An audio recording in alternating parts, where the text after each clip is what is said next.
Bismillah walhamdulillah summa salatu wassalamu ala rasulillah. Uhayyikum jami'an bissalami alaikum warahmatullahi wabarakatuh. Para pendengar, ahli ibadah yang sedang berpuasa, yang menantikan buka berpuasa, mudah-mudahan semua yang menyaksikan video ini dalam keadaan sehat walafiat, tidak kurang satu apapun, dan ibadahnya berjalan secara maksimal dalam keadaan wabah seperti ini.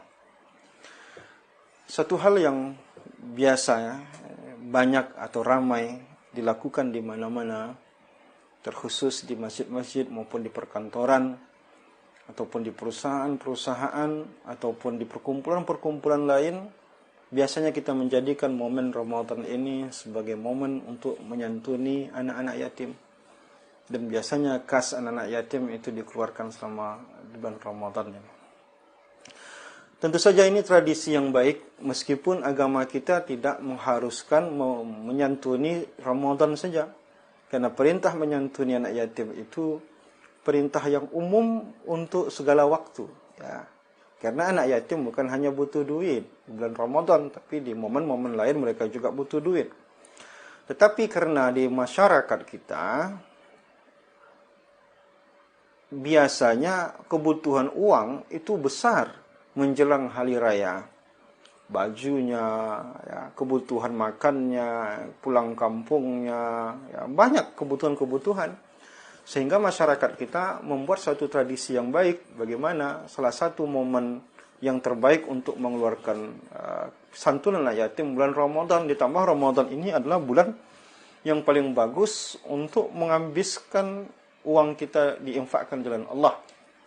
Karena Rasulullah SAW kana ajwadun nas wa ajwadu ma yakunu fi Ramadan. Rasulullah adalah orang yang paling dermawan, dan kedermawanan Rasulullah itu memuncak di bulan Ramadan. Maka ini momen yang bagus memang. Nah, hadirin yang dimuliakan Allah Subhanahu wa taala. Yatim, siapa itu yatim? Yatim adalah, pertama, yatim itu adalah orang yang kehilangan bapaknya. Artinya sudah meninggal dunia ayahnya. Ini batasan yatim ya. Berarti kalau meninggal ibunya itu tak disebut dengan yatim. Yang kedua, la yutma ba'dal ihtilam. Kata Rasulullah, sebelum balik, kalau sudah balik, sudah mimpi basah, itu anak tidak lagi yatim. Ya, berarti umur anak udah 15 tahun ini enggak yatim lagi. Tapi kalau anak yang belum balik, anak itu masih disebut dengan anak yatim. Nah, santunan anak yatim termasuk salah satu ibadah yang besar yang nilainya luar biasa. Kata Rasulullah, ana wa kafilul yatim kahaza fil jannah. Aku dan orang yang menyantuni anak yatim seperti ini di surga. Rasulullah merapatkan jari tengah dan jari telunjuknya menunjukkan kedekatan antara Rasulullah dengan orang yang menyantuni anak yatim. Nah, artinya betapa besarnya kedudukan orang yang menyantuni anak yatim sampai bakal jadi orang dekat dengan Rasulullah kelak di dalam surga. Nah, ini tentu saja menjadi motivasi besar bagi kita. Maka Allah ingatkan, a'udzubillahi minasyaitonirrajim, ara'aital ladzi yukazzibu biddin, apakah kamu mau melihat siapa yang mendustakan agama? Ara'aital ladzi yukazzibu biddin fadzalikal ladzi yad'ul yatim, mereka yang membiarkan anak yatim. Mereka tidak memberikan perhatian untuk memenuhi kebutuhan anak yatim. Bahkan perhatian pun tak mereka berikan. Perhatian psikologis. Rasulullah SAW menyuruh kita menggosok kepala anak yatim. Jadi, memperhatikan anak yatim itu dua cara. Satu, memenuhi kebutuhan finansialnya. Yang kedua, memberikan perhatian secara batiniah. Maka Rasulullah menyuruh kita mengusap kepala anak yatim. Mengusap itu adalah perhatian batiniahnya. Ya, itu kan lambang bagaimana kita menunjukkan kasih, sayang, dan perhatian. Kenapa? Karena tidak semua anak yatim itu perlu dikasih santunan uang. Ada yang mungkin bapaknya meninggalkan warisan banyak. Maka dia tak butuh uang. Yang dia butuhkan adalah bagaimana orang bertanya tentang dia.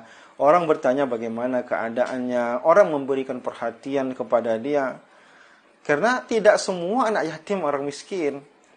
Ada anak yatim ditinggalkan bapaknya 10 hektar tanah. Berarti kan memang duit dia lebih banyak. Meskipun uangnya dipegang oleh walinya, tapi kan itu kan hak milik dia. Oleh karena itu, ada satu hal yang ingin kami tambahkan dalam hal ini adalah surat Al-Ma'un yang kita baca tadi belum selesai. Fazalikal ladzi yad'ul yatim. Orang yang membiarkan anak yatim itu adalah orang yang mendustakan agama, tapi kata Allah wala yahuddu ala ta'amil miskin. Dan orang yang tidak memberi makan orang miskin juga mendustakan agama. Nah, di sini kita ingin mengkoreksi secara sosial betapa besar kas masjid kita untuk anak yatim, tapi tidak ada kas untuk anak miskin. Tak selamanya anak yatim butuh duit, tapi kalau orang miskin setiap hari butuh duit.